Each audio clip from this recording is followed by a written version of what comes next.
Сәлеметсіздер ме, құрметті студенттер?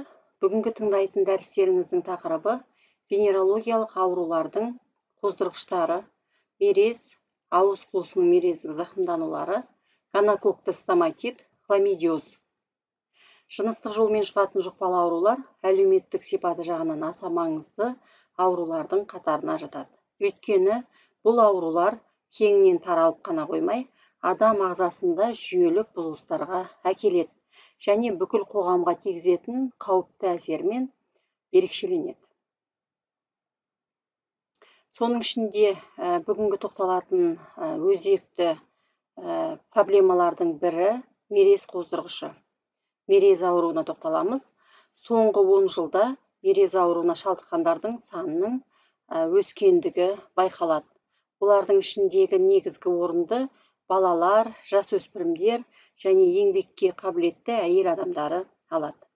Мерез организмнің жүйелік зақымдануымен, кезеңдік ағымымен сипатталатын венерологиялық антропонозды созылмалы жұқпалы ауру. Классификациясына келетін болсақ, тұқымдастығы спирохетация тұқымдастығына, трипанема туыстастығына және қоздырғыштың атауы трипанема паллидиум. Ауыз қуысының микробиотының өкілдері бар және де венсан некроздаушы баспасы трипанема винсенти деген қоздырғышты да айтып кетуге болады.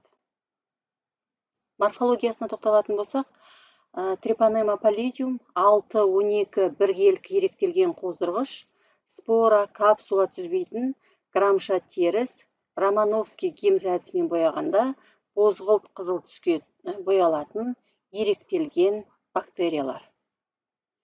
Мына жердегі слайдтағы суретті қарасаңыздар, романовский гемз әдісінде бозғылт трипанемаларды көруге болады. Себебі бұлар аниленді бояуларды нашар сіңіретін болғандықтан, романовский гемз әдісімен немесе күмістендіру әдісімен бояған кезде қоңыр түске боялып анықталады.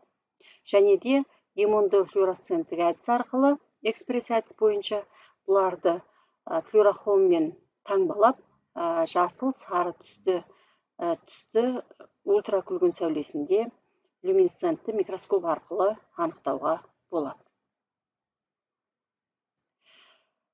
Трипанемалардың аксиалды жіпшелері бар. Бұлардың аксиалды жіпшелері басқа бактериялардың талшықтарына ұқсайды, бірақ та орналасуы басқа бактериялардікінен ерекше. Бактерияларда талшықтары таяқшаларының ұшында орналасса, спирохеталардың талшықтары цитоплазмалық мембрана менен жасуша қабығының ортасында блефаропласт деген пластинкаға бекініп орналасады. Жіпшенің саны спирохеталардың түріне байланысты әртүрлі болады, бірнеше ондаған жіпшеге дейін болуы мүмкін. Талшықтары блефаропластқа бекініп, ортасына қарай тарамдалады. Негізгі қызметі талшықтарының спирохеталардың пішінін сақтап тұру және де бұларға қозғалыс қызметін атқарады. Яғни трипанемалар 3 бағытта қозғалады. Олар иілмелі бағытта, өзінің өсінде өзі айналып маятник тәрізді қозғалады және де толқынданып қозғалу тән бұларға. Бұлардың талшықтары ішінде орналасқандықтан бұны эндофлагеллалар деп те атайды.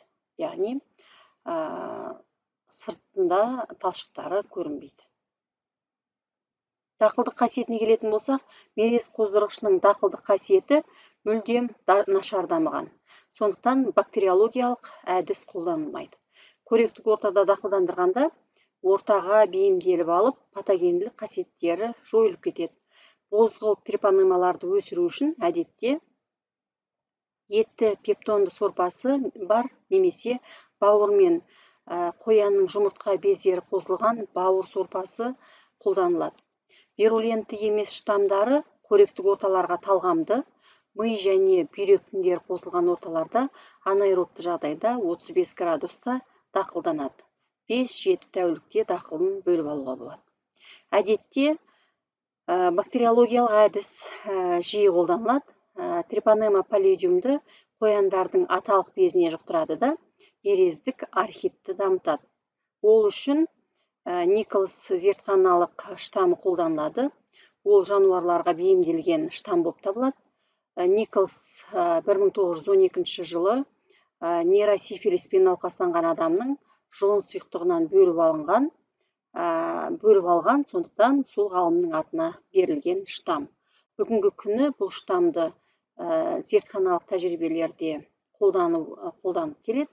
Бұл штам тек қана қояндарда ғана патогендік көрсетпейді, адамдарға жұққан кезде адамдарда ауру туғызуға қабілетті екен. Ондай жаңағы жұқтырған зертханалық қызметкерлердің жұқтырған жағдайлары да тіркелген екен. Антигендік қасиеттеріне келетін болсақ, антигендік қасиеттері күрделі, спецификалық термолабильді белокты антигендері бар, және бейспецификалық липидті антигендері. Трипанемалардың липидті антигендері күрделі, бактерия құрамында түрлі фосфолипидтер, кардиолипин мен гликолипидтер түрінде кездеседі.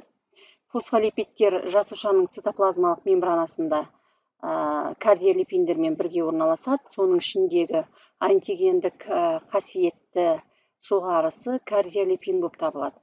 Ол өгіздің жүрегінен бөлініп алынған кардиолипиндердің құрамына ұқсас болып келеді.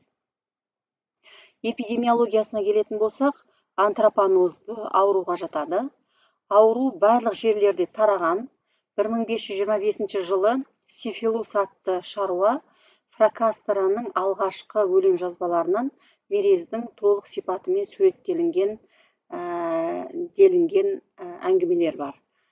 Әр мемлекетте мерездің өз атауы болған. Испанияда галский ауруы, Францияда неаполитан жарасы, Германияда француз жарасы, одан бөлек венециандық, португалдық, түріктік, поляктық, сириялық аурулар деп те атаған.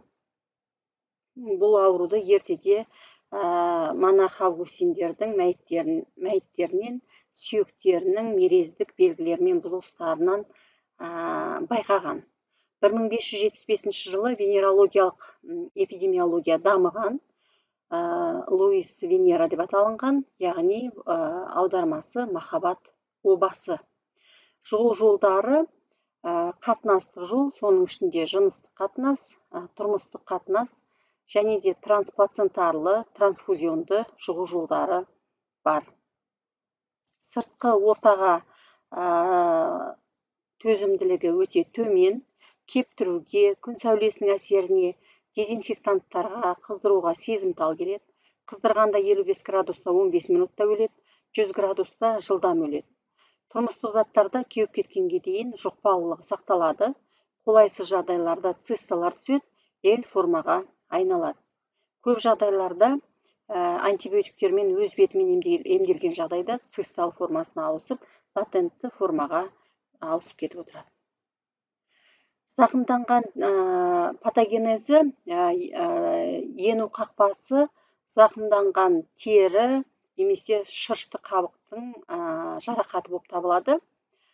Сол ену қақпасы арқылы енген қоздырғыштың дамуы макроорганизмнің иммундық жағдайына, аллергиялық реакциясына байланысты болады. Регионарлы лимфа түйіндерінде көбейеді. Одан кейін қанға түседі, қан арқылы генерализацияланған диссеминация болады. Одан кейін әртүрлі ағзаларға тарайды. Бауыр, бүйрек, сүйек, нерв жүйесі, жүрек қан-тамырлар жүйесіне тарайды. Бозғылт трипанемалар жаңағы ену қақпасы арқылы түскеннен кейін микрожаралар арқылы, лимфа арқылы аз мөлшерде гематогенді немесе нерв тамырлары арқылы жарты сағатта, бірнеше сағаттың ішінде организмге енуге қабілетті. Бұл кезде хематоксис факторлары нейтрофильдерді белсендендіріп, жұққан жердегі қатты шанкырдың қалыптасуына ықпал жасайды. Кешірек нейтрофильдер лимфокин синтездейтін лимфоциттермен алмасады. Ол өз кезегінде макрофагтардың жиналуына әкеледі. Нәтижесінде трипанемалар фагоцитозға ұшырайды. нәтижесінде соған байланысты гуморальды иммунитет қалыптасады. Трепанема паллидиумге қарсы антидене шанкр пайда болғаннан бастап синтезделе бастайды. Гуморальды антиденелердің жауаптық түзуінен біріншілік сифиломаның тыртықталуына әкеледі. Одан сифиломалар біріншілік кезеңде басталады да, екіншілік кезеңге рецидивті кезеңдерге әкеледі. Рецидивті кезеңнен кейін екіншілік сифилиттердің пайда болуына әкеледі. Екіншілік белсенді кезеңдегі баяу дамитын гиперсезімталдылықтың дамуынан болатын екіншілік бөртпелер басылғаннан кейін симптомсыз латентті кезеңге көшеді. Одан кейін үшіншілік кезеңде иммундық реакциялар, спецификалық гранулемалар, төмпешіктер мен гуммалар түзіледі. Ол кезеңде трепанемалар нашар анықталынады. Себебі бұл кезде бұлардың активтілігі өте төмен болады.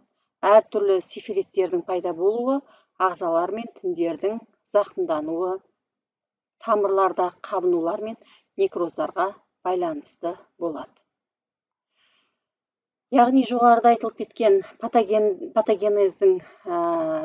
патогенезге байланысты мерездің келесі кезеңдеріне тоқталса болады.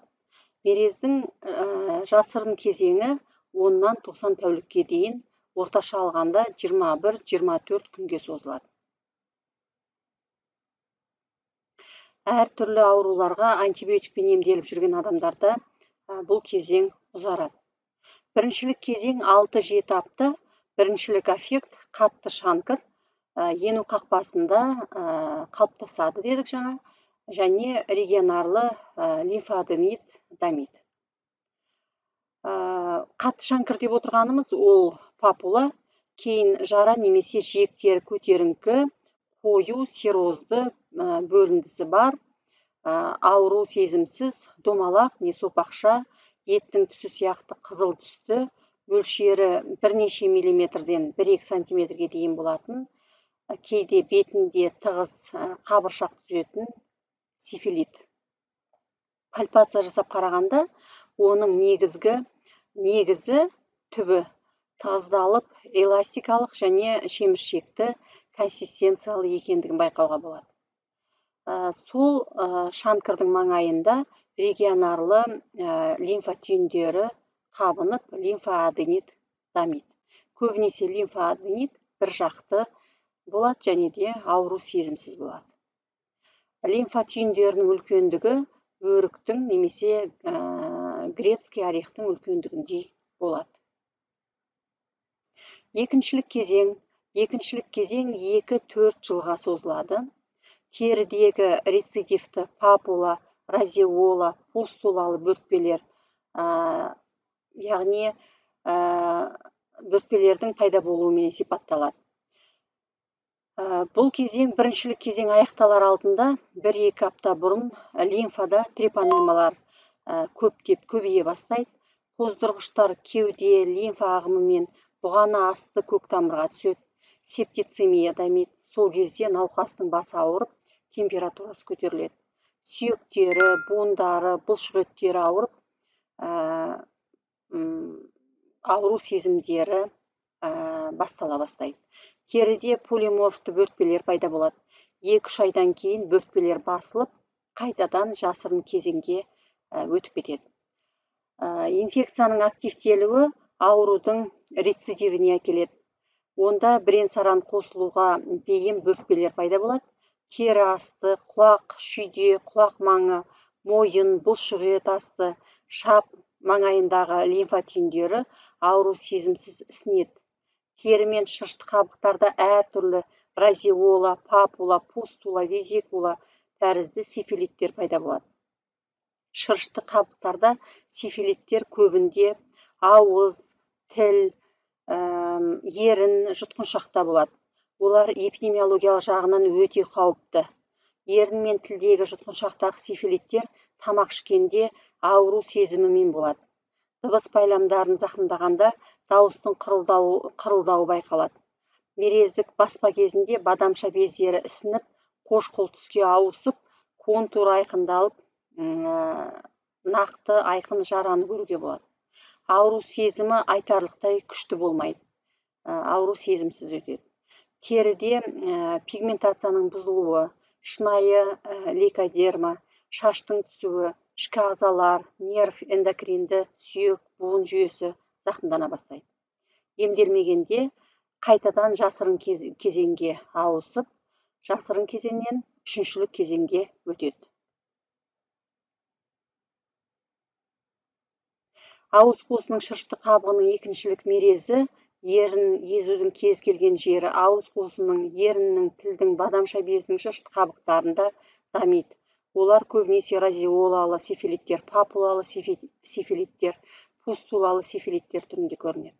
Ауыз қуысындағы сифилиттердің эпидемиологиялық қауіптілігі жоғары деп айтып кеттік. Өйткені бұл кезеңде қоздырғыш өте активті болады да, кез келген тұрмыстық қарым-қатынас арқылы жұғу қаупі жоғары болады. Үшінші кезең 8-15 жылға созылады. Ішкі ағзаларда жарылатын сифилистік төмпешіктер, гуммалар пайда болады. Төмпешікті сифилит қызыл, алқызыл, аздап жылтыр төмпешікті, жарамен және қабыршақты, дұрыс емес шеттері бар, ауырмайтын, пальпациялағанда ауру сезімсіз болады. Гуммалы сифилиттер түрінде де көрінеді.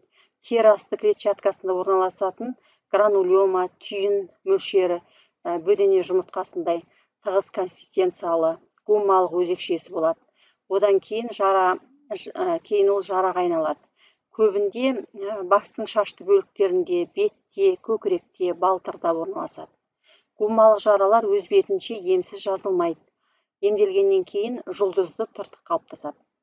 Ауыз қуысында жұтқыншақ, мұрын, тілде гуммалар түзіліп, оның жарылуы нәтижесінде таңдайдың, мұрынның, сүйектері, шеміршекті тіндердің перфорациясына әкеледі. Тілдің зақымдалуы түйінді глассит немесе склерозды гласситке әкеледі.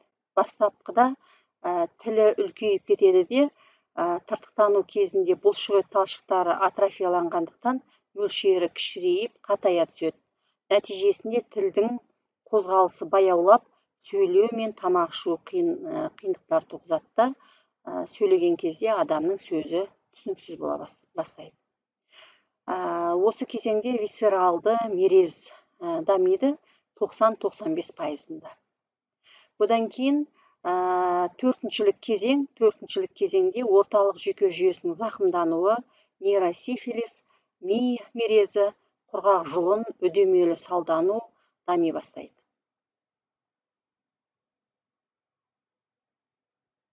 Туылғаннан кейін жастағы мерездің де түрлері болады.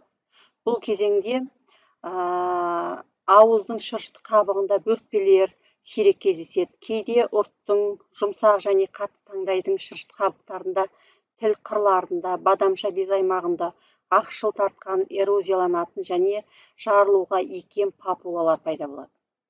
Кеш байқалатын туа біткен мерез 2 жастан үлкен балаларда дамиды. Жұмсақ таңдайдың гуммалары кездеседі. Бұл кезде тіндердің ақаулықтары кейде жұмсақ таңдайдың бұзылыстарына, қатты таңдай гуммасы, жаңағы айтып кеткендей, сүйек тінінің перфорациясына әкелуі мүмкін. Ерте жастағы туа біткен мерез қалыптасады. 1 жастан 4 жас аралығында болады. Жүйелі зақымдануларға байланысты ауыздың бұрыштарында эрозиялық папула пайда болуы мүмкін. Олар пиококтар мен аштықы тәрізді саңырауқұлақтардан туындаған қарапайым заедаларға ұқсайды. Олардан айырмашылығы сифилиттік папулалардың шетінде қара қызыл инфильтраттың жолағы көрінеді. Зақымдану ауыздың бұрыштарынан шырышты қабықтарға өтеді. Мүйізді қабыққа тән бүршіктер қабаты жоқ. Ауыздың және жұтқыншақтың шырышты қабығында көгілдір, сұр түсті немесе эрозияға ұшыраған папула байқалады.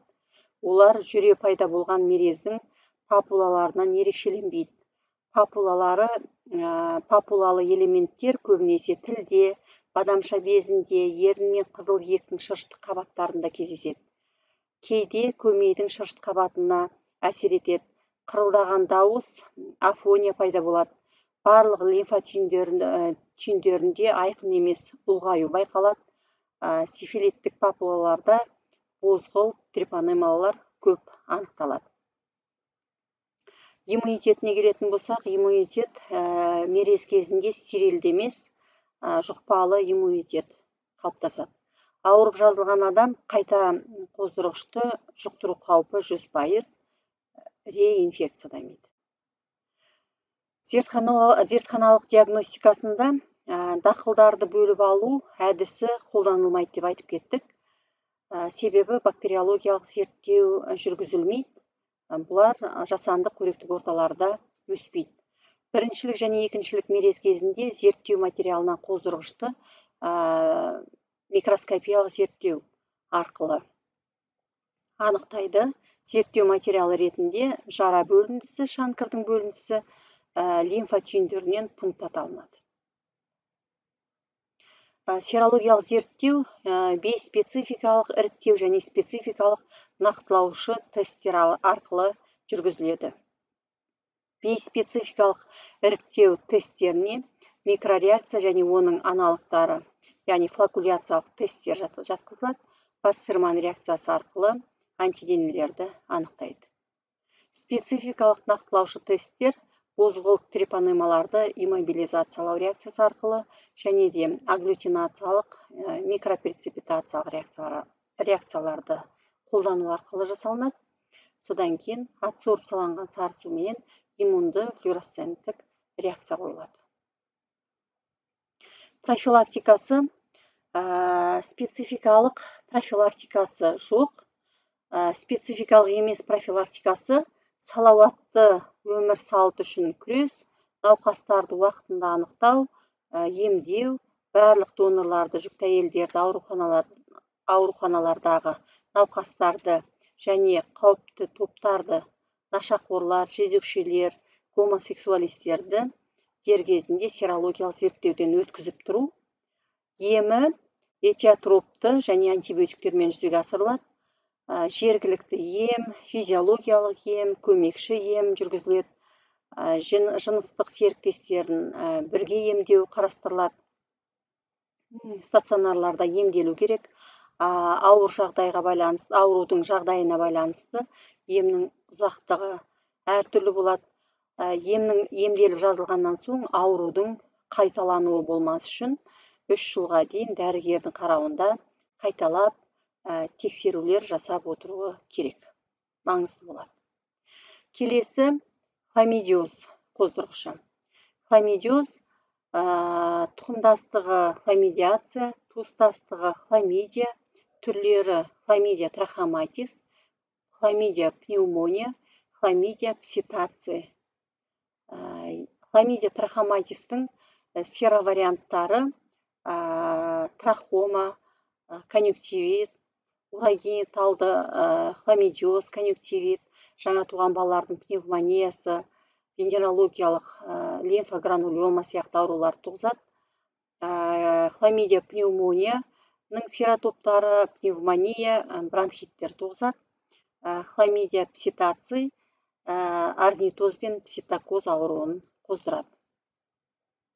Морфологиясына келетін болсақ, олар грамм теріс, көк тәрізді, ұсақ таяқшалар, прокариоттар, анилин бояуларын жақсы сіңіреді және Романовский гимза әдісімен көгілдір күлгін түске боялады. Бұларды ерте кезде вирустармен шатастырған, себебі бұлар жасуша-ішілік паразиттерге жатады. Жасанды қоректік орталарда дақылданбайды, сондықтан бұларды тірі жасуша дақылдарында дақылдандыру керек. Жасуша ішінде өздігінен көбею циклынан өтеді, сонысымен бұлар басқа прокариоттардан ерекшеленеді. Хламидия трахоматистің репликациялық циклы бар. Бұл көбею циклы кезінде 3 формасы болады. Олар бірінен біріне ауысады. Элементарлы денешіктері хламидиялардың жасушадан тыс инфекциялық жасушаға жұғатын формасы коктарға ұқсайды. Элементарлы денешік жақсы қорғаныштық қасиеттері болады. Олар жасуша аралық кеңістікте сақталып қана қоймай, организмде таралып, басқа да жасушаларға жұғуға бейім болады. Ретикулярлы денешіктер болатын болса, ретикулярлы денешіктері жасушада элементарлы денешіктерден қарапайым бөліну арқылы түзіледі. Ретикулярлы денешіктердің тұрақты пішіндері мөлшері болмайды. Олар ие жасушасында мекендейді және бұлар көбеюге бейім жасушалар. Аралық формалары болады. Аралық формалары бұл әлі жасуша ішіндегі ретикулярлы денешіктер. Бұлар арнайы қабықшамен қапталады. Клетка көбеюге дайындалған кезде жасушаны жарып сыртқа шығатын кезде аралық ретикулярлы денешіктерден элементарлы денешіктер түзіледі. Осы көбею циклы 48-72 сағатқа созылады. Хламидиялардың патогенезіне келетін болсақ, хламидиялар уретраның, цервикалды каналдың, тікшектің, жұтқыншақтың және конъюнктиваның цилиндрлі эпителиінде дамиды.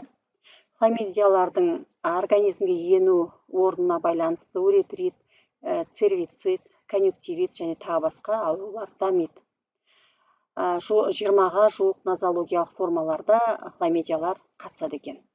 Адамдардың шырышты қабықтарына хламидиялардың элементарлы денешіктері түскен бойда хламидия элементарлы денешіктері жасушаға еніп көбею циклынан өтеді.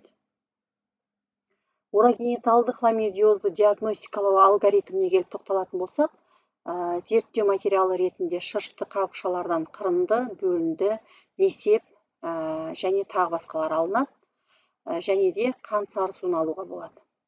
Қан сарысуын алған жағдайда қан сарысуын иммунды ферментті талдау, иммунды флюоресценттік реакция арқылы антиденелерін анықтауға болады. Микроскопиялық зерттеу кезінде жағындыдан микроскопиялық жағынды дайындалып, оны Романовский Гимз әдісі бойынша бояп, жасуша ішіндегі микроорганизмді анықтауға болады, немесе төте иммунды флюоресценттік реакция арқылы микроскопиялық жағынды дайындауға болады. Нәтижесінде эпителий жасушаларының ядроларының үстіндегі жасуша ішілік қосындыларды анықтауға болады. Ядролардың жанындағы цитоплазмада орналасқан жасуша ішілік қосындыларды анықтауға болады. Иммунды флюоресцентті төте әдісте осы қосындылардың жасушаның ішіндегі, яғни хламидиямен зақымданған жасушалардың ішіндегі қоздырғыштарды арнайы флюорохроммен таңбалап, сол таңбаланған жасушаларды люминесцентті микроскопта ультракүлгін сәулесінде жасыл сары түсті жарқырау арқылы анықтауға болады. Дақылдық әдісте Маккой, Хела, L929 жасуша дақылдарына жұқтырып, сол жасуша дақылдарында өсіріп, өскен бөліп алынған қоздырғышты бояп, микроскопиялап анықтауға болады. Тауық эмбрионның сарыуыз қапшығының қуысына жұқтыруға болады, немесе молекулалы биологиялық әдіс полимеразды тізбекті реакция арқылы хламидиялардың ДНК-ларын анықтауға болады. Келесі қоздырғыш соз, яғни гонорея, тұқымдастығы нессериация тұқымдастығы, туыстастығы нессерия, гонорея қоздырғышы. Гонореялар морфология жағынан кофе дәніне немесе бұршаққа ұқсас қосарланып орналасатын диплококтар, грамша теріс боялады, спора түзбейді, микрокапсула түзеді.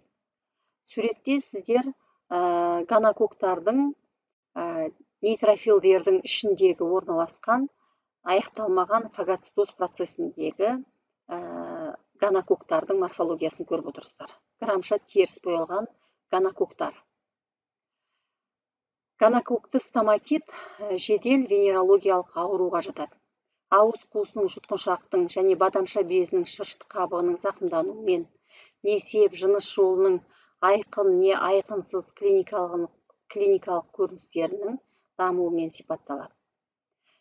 Қоздырғышы гонокок себебі ауыз гениталды жыныстық қатынас кезінде анықталады. Гонококты стоматит әдетте гонококты стоматиттер несеп жыныс жүйесінің соз ауруымен сәйкес келеді, бірақ науқастардың 1-15%-ында дараланған гонококты тонзиллиттер, фарингиттер түрінде көрінеді. Басқа стоматиттерден клиникалық көрінісі жағынан ерекшеленбейді. Гонококты стоматит бірінші көріністері ауыздың құрғауы, еріндердің, ауыздың, тілдің ашуы, іріңді шырышты қоспалы сілекейдің көп мөлшерде бөлінуі, ауыздан жағымсыз иістің шығуы, тонзиллит және фарингит кезінде бадамша бездің маңайындағы ауру сезімнің болуы, қызару, жұтқыншақ бадамша бездерінің шырышты қабықтарының ісінуіменен байқалады. Жасырын кезеңі 1 тәуліктен 1 айға немесе жылға дейін созылуы мүмкін. Ауыз қуысына түскен гонококтар 3-4 тәуліктің ішінде жасуша аралық қуыстар арқылы субэпителиалды дәнекер тіндерге дейін жетеді және іріңді эксудаттар түзетін қабыну реакцияларын қоздырады. Оны нейтрофильді гранулоциттер мен плазмоциттердің қабыну орнына енуі ретінде қарастырады. Дифференциалды диагностикасын күлмен, медикаментозды аллергиялық стоматитпен, көп формалы эксудативті эритемамен, жарақаттық және сарыуылақтық стоматитпен жүргізеді. Олардың барлығында осы гонококты стоматитқа ұқсайтын клиникалық белгілер болады. Гонореялық стоматиттің емін ауыз қуысының шырышты қабығының іріңді некроздық зақымдануының емі сияқты емдейді. Ферменттер, ауыз қуысын антисептикалық өңдеу, антибиотиктер мен сульфаниламидті препараттарменен ем жүргізу, міндетті түрде емді дерматовенерологтың қадағалауы арқылы жүргізу керек. Гонококты стоматитке диагноз қою үшін қарапайым зерттеу әдістері микроскопиялық зерттеу, грамм әдісімен және метилен когіменен бояп, нейтрофилдің ішіндегі аяқталмаған фагоцитозды анықтауға болады. Солай микроскопиялық әдіспенен ажыратуға болады. Профилактикасы алдын алу шаралары аурумен күресуде үлкен маңызға ие. Туылғаннан кейін инфекцияның алдын алу үшін ауыз қуысының шырышты қабатын күміс нитратының 2% ерітіндісімен өңдейді. Гениталды органдардың гонореясымен ауыратын ересектерде ауыз қуысы мен тамақтың шырышты қабығын қарау керек. Қажет болған жағдайда гонокок үшін зерттеулер жүргізу керек. Сауығудан бұрын науқастың отбасы мүшелеріне инфекцияны болдырмас үшін алдын алу шараларын сақтау керек. Яғни бұл әртүрлі тұрмыстық қарым-қатынас арқылы жұғуы мүмкін, сондықтан тұрмыстық жағдайда сақтану ережелерін сақтаған жөн. Сонымен бүгінгі дәрісімізде біз жыныстық инфекцияларға тоқталдық. Назарларыңызға үлкен рахмет.